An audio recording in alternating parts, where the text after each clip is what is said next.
Greetings, upstanders. Dr. O here, and here we go to another day, another shot at Kamala Harris. This time not by a politician, but by Nelly, who is mad at people are still mad at him for performing at the inauguration. And so he took the time out to go on Instagram and write. Let's see, what did he write? Some of y'all have a problem with us because the prosecutor, who has probably locked up more black men than we've helped, and women of color with the white husband and white kids, did not win the election. Completely unnecessary. Then he says later on, me and Snoop do more in the community and have been doing so for over 20 plus years. And then he goes into, I love this country. I had an uncle who was a Tuskegee Airman or something to that effect. Look, leave, first of all, again, as I've been catching a theme here, leave Kamala Harris alone. But the fact of the matter is, Kamala Harris, through her policies, has done more for your, as vice president and as senator, and y'all don't grow up in the same state, but in terms of people in your community, I don't know if you still live in that community anymore, but she's done more for them than you have. That's number one. Number two, she's not president, vice president right now. She's a private citizen. Third, Donald Trump is implementing policies that is hurting your community, quote unquote, more than anything Harris and Biden did. In fact, their policies were actually working better for the community that you say you and Snoop were uplifting. And then you want to talk about the fact that let's talk about the fact that you're lying because you're pulling into those narratives that Republicans put out there to try to woo black people towards Trump, that Kamala Harris was incarcerating more black men, blah blah blah blah blah, which was false. She was actually putting in programs, when she was a prosecutor, when she, to actually help black men. And even if you look proportionally at the race of the communities that she was serving, it wasn't even majority black people. So if you're gonna be honest about this particular stuff, like, tell the whole picture. But why not just leave her alone? Why not tell? You got anything to say about Trump's big ugly bill? You got anything to say about that? You got anything to say about Trump's revoking the status of about 500,000 Haitians that are going to be leading to more people coming into our community, arresting anybody because we all look Haitian? You gonna talk about that? Are you talking about the people that you and Snoop have helped more than anybody else in the last 20 years, losing their Medicaid, losing their Medicare, losing their access to be able to get solar panel, like add everything? You got anything to say for that? You don't.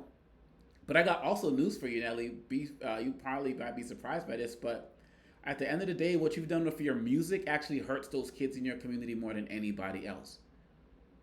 I remember when you put out Tip Drill and you put out, in that music video, you're swiping a credit card through the butt of a black woman. And you think just because you're married to a black woman now that's going to give you a pass? Seriously, I remember, like Spelman and other colleges, uninviting you because of that type of misogyny that exists in your music and your videos.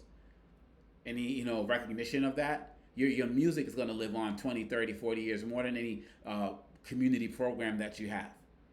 People are going to be picking up your music in 2028 and 2038 and 2068 and talking about and seeing views of black women that are going to live on, and other types of things that you mentioned in your music.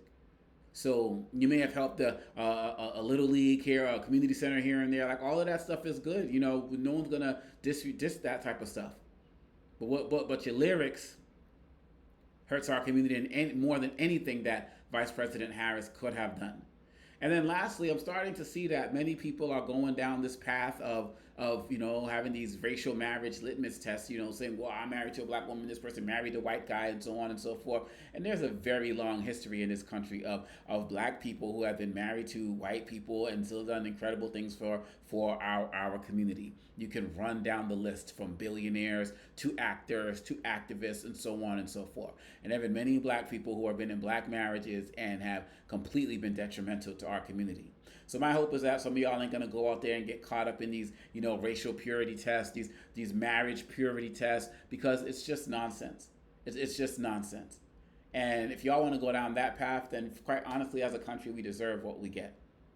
But again, you got criticized because you performed for a racist, misogynist, homophobic, sexist, run down the list. You performed for that guy. And you want to man up and own it, just man up and own it. And just say, yo, I don't give a damn. You got your money. You got your even in what I was reading. Ashanti's mom was mad that you did it. Does she not have a right to be mad? You're just gonna talk to her and say, "Oh, my center has done more than anybody else." Like, come on, let it go. You and Snoop should not have performed there. Snoop just years ago at Trump's last inauguration said any black person who performs at Trump's inauguration should be called out, and he was going to call them out personally. And then the big enough check came for him to sacrifice his values, or maybe there just wasn't any values. Maybe the value was money. But you just need to leave Kamala Harris alone. Hey, if she jumps back into the political fray in any way, shape, or form, hey, public figure again, all good. But don't use this opportunity for people to be mad at you to double down and disrespect somebody's family. It's just not right. It's just not right. And let's pay more attention to what your music has done for our community and towards our community, and the stereotypes it has promoted about our community, and how that long lasting effect, what's it going to do to help our community. Give that some thought, Mr. Nellyville. Peace.